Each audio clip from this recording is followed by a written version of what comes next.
എല്ലാവർക്കും കോട്ടയക്കാടെന്ന് കേട്ടാ വലിയ പേടിയാ. പക്ഷെ സത്യത്തിൽ അതല്ല പേടിക്കേണ്ടത്. കൂനിക്കാടുണ്ടല്ലോ, അതാ പേടിക്കേണ്ടത്. എവിടെ നോക്കിയാലും കെണിക്കുഴികളും വഴുക്കുന്ന പാറയും. അവിടേക്ക് പോയി ഒറ്റ ഒരുത്തരും ഇതുവരെ തിരിച്ചു വന്നിട്ടില്ല. അതെന്തേലും ആട്ടെ, നമുക്ക് പോവാം. വാ. ശബ്ദം കേട്ടില്ലേ? വേളന്നൂരിലെ ഫോറസ്റ്റുകാരനെ ആരോ കൊന്നു കളഞ്ഞ്. അധികാരികളെ പെട്ടെന്ന് വേലന്നൂർ ഫോറസ്റ്റ് ഓഫീസിൽ പോണം. വേഗം അങ്ങോട്ട് കൊണ്ടുപോ. ഇനി എന്റെ കള്ളൊന്നുമില്ല, അങ്ങോട്ടൊന്നും ഇനി പോകണ്ട. പറ്റില്ല, കൊണ്ടുപോ. എന്നെ കൊണ്ടൊന്നും വരാൻ പറ്റുമോ? കൊണ്ടുപോകാൻ പറഞ്ഞ കേട്ടില്ലടാ. ഇതെന്ത് ശബ്ദത്തിലൊരു മാറ്റം? കൊണ്ടുപോ. ശരി, നടക്കടാ. എടാ, ഒരു സ്ഥലത്തേക്ക് പോകാൻ വേണ്ടി എന്നെ എവിടേക്ക് കൂട്ടിക്കൊണ്ടു വന്നതല്ലേ, ഇനി എനിക്ക് വഴി തെറ്റൂടാ. അതൊന്നും കുഴപ്പമില്ല, മര്യാദക്ക് വീട്ടിലിരുന്നവനാ. ആര് കൊന്നു എങ്ങനെ ചത്തു?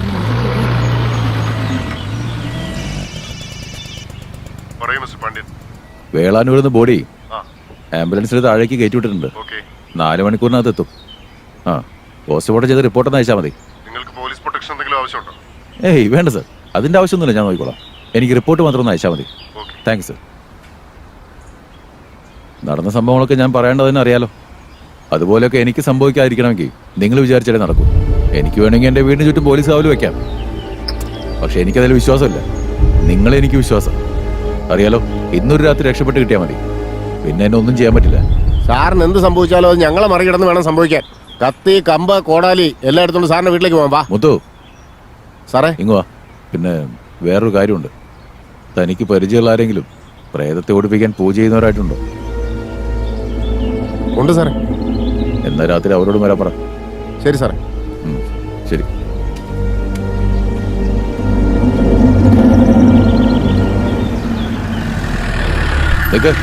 നീ എന്താ ഇവിടെ? എന്താ സാറേ, നാട്ടുകാർ പലതും പറയുന്ന കേട്ടല്ലോ. സാറിന്റെ കൂടെയുള്ള ആള് ചത്തുപോയെന്നൊക്കെ. അവ മരിച്ചു. ഒരു പിടിയും കിട്ടുന്നില്ല. എനിക്ക് ഒരു ദിവസം ബാക്കിയുള്ളൂ പറയുന്നത്. ഇന്നത്തെ ഒരു രാത്രി എങ്ങനെയും രക്ഷപ്പെട്ട പിന്നെ പ്രശ്നമല്ല. നിന്റെ നാട്ടുകാരോട് വരാൻ പറഞ്ഞിട്ടുണ്ട് കാവല് നിൽക്കാൻ. എന്നാ പിന്നെ നീ വന്നേക്ക് രാത്രി അങ്ങോട്ട്. നീ എൻ്റെ അടുത്തുണ്ടെങ്കിൽ പിന്നെ സമയം പോകുന്നറിയില്ല. അതുകൊണ്ടാ. അവിടേക്ക് എന്റെ ഗ്രാമത്തിലുള്ള ആൾക്കാർ വരുമെന്നല്ലേ പറഞ്ഞേ, പിന്നെ ഞാനെങ്ങനെ വരാനാ? അതൊന്നും നീ വലിയ കാര്യമാക്കണ്ട. പുറകിൽ വാതിൽ വഴി കയറിയാ പോരെ. നീ എന്തായാലും വരണേ, നിനക്ക് വേണ്ടി കാത്തിരിക്കും ഞാൻ. വരില്ലേ? എന്നാ പോട്ടെ.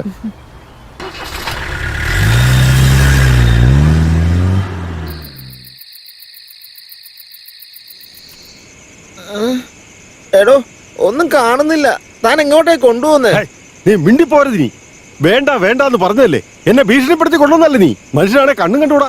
നോക്കിയേ, എവിടെ ഇരിക്കുന്നോ അവിടെ തന്നെ ഇരുന്നോണം. വെളിച്ചം വരുന്നവരെ അനങ്ങിപ്പോരുത്, അല്ലെങ്കിൽ വെളുക്കുമ്പോ കൊക്കേ കിടക്കും.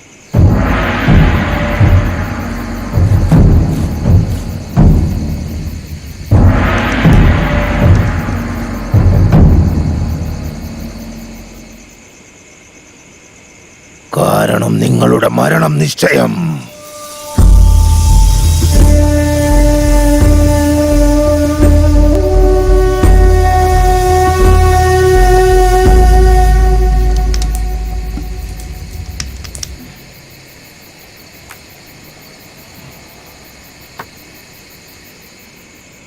കള്ളും പെണ്ണും കൂടിയുള്ളപ്പോ സമയം പോകുന്ന അറിയില്ലെന്ന് വെച്ചാൽ അവളോട് വരാൻ പറഞ്ഞപ്പോ അവളിത് എവിടെ പോയി കിടക്ക?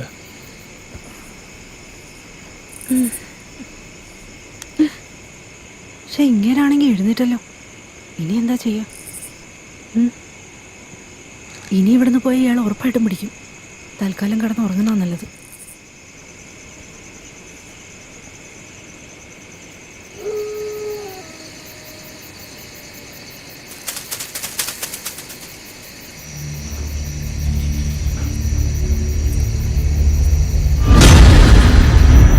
അവിടെ ഇരിക്കുകയാണല്ലേ.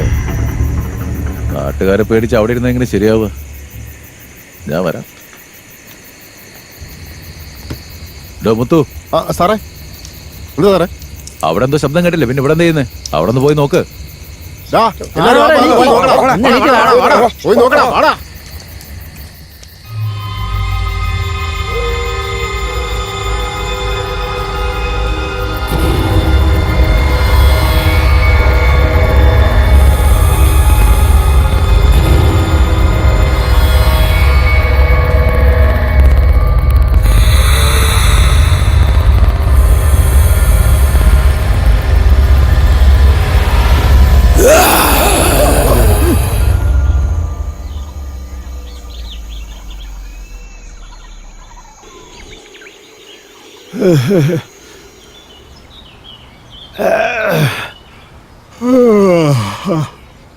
വെളിച്ചം വന്നല്ലോ. എങ്ങോട്ട് നോക്കി? കണ്ടിട്ട് ശരിക്കും ഒരു ചുടലപ്പറമ്പ് പോലെയല്ലേ?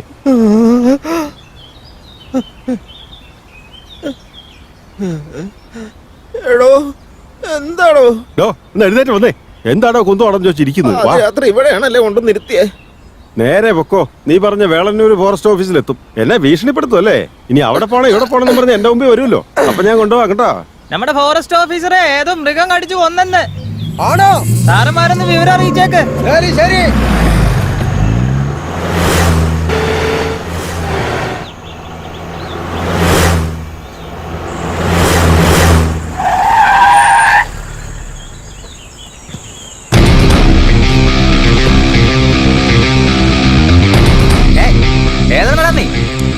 Kamal Srinivasan IPS special team crime branch.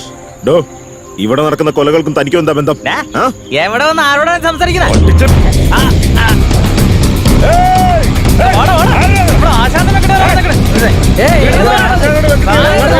ഞങ്ങളുടെ ആൾക്കാരെ ഇമാർക്ക് ഏതാടാ കയ്യില് തോക്ക്?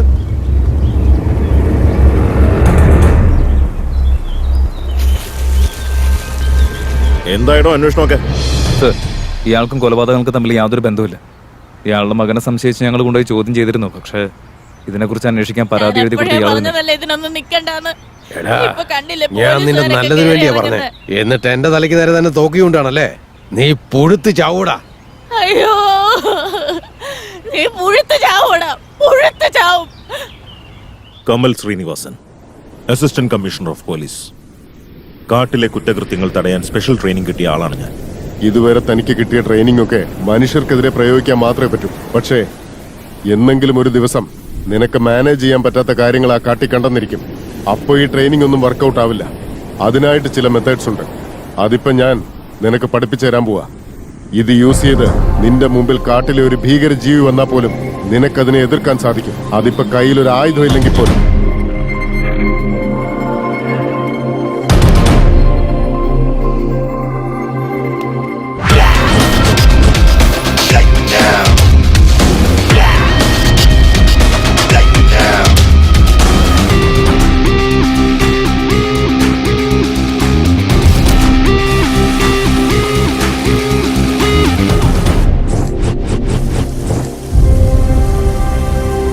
ട്രെയിനിങ് കഴിഞ്ഞ ഉടനെ എനിക്ക് കിട്ടിയ ആദ്യത്തെ കേസ് കോട്ടേക്കാടിൽ നടക്കുന്ന തുടർച്ചയായ കൊലപാതകങ്ങളാണ്. ബട്ട് ഇതെന്റെ ഫ്രണ്ട്സ്, ഫാമിലി മെമ്പേഴ്സ് ഇവർക്ക് ആർക്കും ഇഷ്ടമല്ല. കാരണം ഇതിനു മുൻപ് ആ കാട്ടിലേക്ക് ഇൻവെസ്റ്റിഗേഷൻ എന്ന് പറഞ്ഞു പോയവരാരും തിരികെ വന്നിട്ടില്ല. അഥവാ തിരിച്ചു വന്നെങ്കിലും അവരുടെ എല്ലാം മരണം ദുരൂഹമായാണ് സംഭവിച്ചത്. ഇതെല്ലാം കേട്ടതുകൊണ്ട് തന്നെയാണ് ഈ കേസ് എടുക്കണമെന്ന് ഞാൻ തീരുമാനിച്ചത്. എടുത്തു. ഇത് കുറച്ച് കോംപ്ലിക്കേറ്റഡ് ആയ കേസ് ആയതുകൊണ്ടാണ് ഒരു ടീം ഉണ്ടാക്കി ഇൻവെസ്റ്റിഗേഷൻ വേറെ രീതിയിൽ ആരംഭിച്ചത്. ആ സമയത്താണ് കതിരവന്റെ ഫാമിലിക്ക് മേലെ എനിക്കൊരു ഡൗട്ട് വന്നത്. ഇൻവെസ്റ്റിഗേഷൻ നടത്തിയപ്പോൾ അവരും അല്ലെന്ന് മനസ്സിലായി. കോട്ടേക്കാടിൽ നടന്ന കൊലകൾ പോലെ വേലന്നൂരിലും 2 ഫോറസ്റ്റ് ഓഫീസേഴ്സ് മരണപ്പെട്ടിട്ടുണ്ട്. ഈ കൊലപാതകങ്ങളുടെ എല്ലാം പിന്നിൽ ആരാണ്? അതിനുള്ള മോട്ടീവ് എന്താണ്? സദാശിവ, അയാളെ വിട്ടേക്ക്.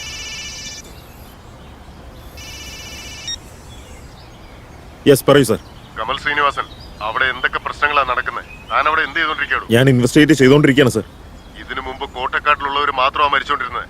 പക്ഷെ ഇപ്പോ ഫോറസ്റ്റ് ഓഫീസേഴ്സ് 2 പേര് തന്നെ അല്ല സർ, അതൊന്നും എനിക്കറിയില്ല. തനിക്ക് ഞാൻ 2 ദിവസം സമയം തരും. അതിനു മുമ്പ് അക്യൂസ്ഡ് ആരാണെന്ന് കണ്ടുപിടിച്ചിരിക്കണം. I don't want any explanation. തീർച്ചയായും കണ്ടുപിടിച്ചിരിക്കും സർ. സർ, കോട്ടേക്കാട് മലയിൽ ഇയാളെന്തോ കണ്ടത്. മലയിൽ താൻ എന്തോ കണ്ടേ?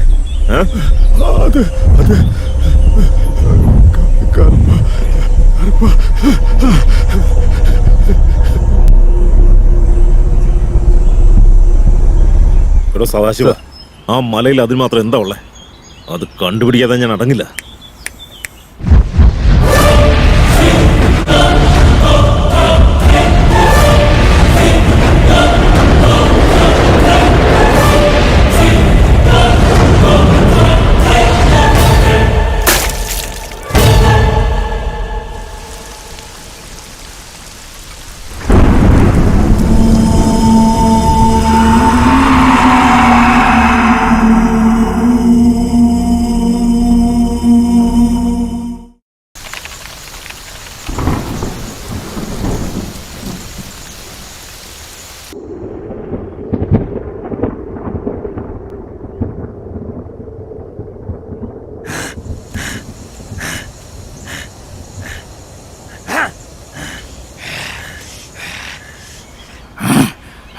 ഈ കാടിന്റെ മറുഭാഗത്ത് എന്താണുള്ളതെന്ന് മനസ്സിലാക്കാൻ തുനിഞ്ഞിറങ്ങിയ ഇവരുടെ തീരുമാനം അവരുടെ ജീവിതപാത തന്നെ